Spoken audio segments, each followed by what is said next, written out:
Today we're going to be looking at museums as mobile-enabled learning environments. Increased access and use of mobile devices has opened significant doors for the museum education community. What makes museum and historic site learning environments unique is something museum professionals call the aura, the feeling you get when you're in the presence of the real. It's the feeling you get when you realize you are walking on the exact same floor walked on by millions of immigrants coming to Canada, or when you can look at the teddy bear of a fallen World War I soldier given to him by his 10-year-old daughter to keep him safe, or see the brushstrokes on the Mona Lisa. This aura cannot be faked, and it does not translate well to traditional home computer-based digital media. A picture of the Mona Lisa on your computer screen is not the same. You don't realize just how small she is. There is power in the real. Museums know this and have harnessed it and protected it since ancient history. But museums aren't merely boxes to put special things in. One half of a museum's role is to preserve and protect so that the real may last for a very long time. But the other half of a museum's role is to educate.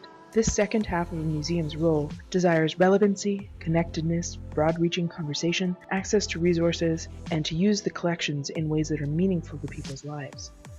Museums have struggled to be relevant in a digital age.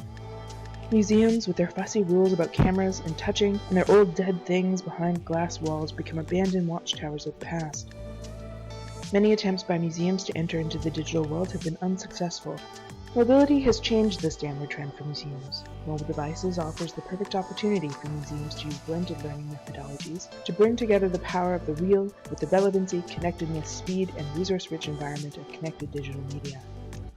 Museums have begun experimenting with various mobile-enhanced programs. The question remains, however, how do museums maximize this potential for learning? The following is a case study of one such experiment.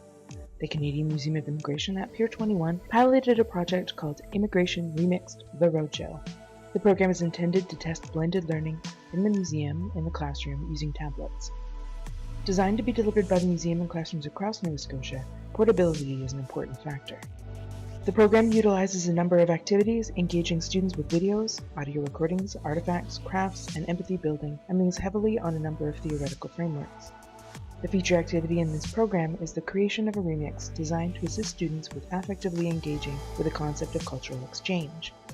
Using the tablets allows students to have instructional materials such as how-to videos available at their fingertips for review as needed. It also allows them to experience the first-person voice of oral histories.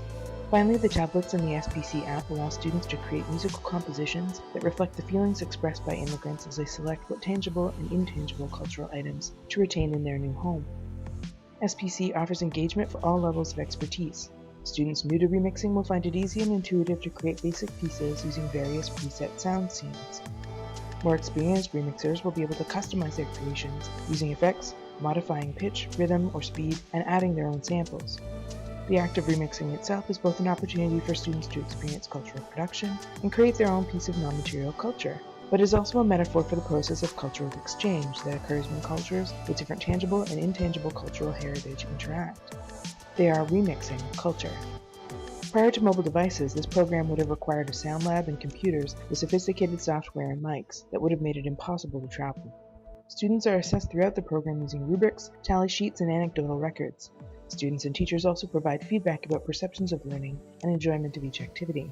We found that after averaging scores over the various types of assessments of over 200 students, that the average student score, using a 4-level system, was 3.6. We also found that 99% of students and 100% of teachers reported the experience was both of strong educational value as well as being fun. In this case, it seems the perception of learning matches the actuality of learning. My observations of this program are that the hands-on and tablet activities complement and support each other such that neither would be as effective independently.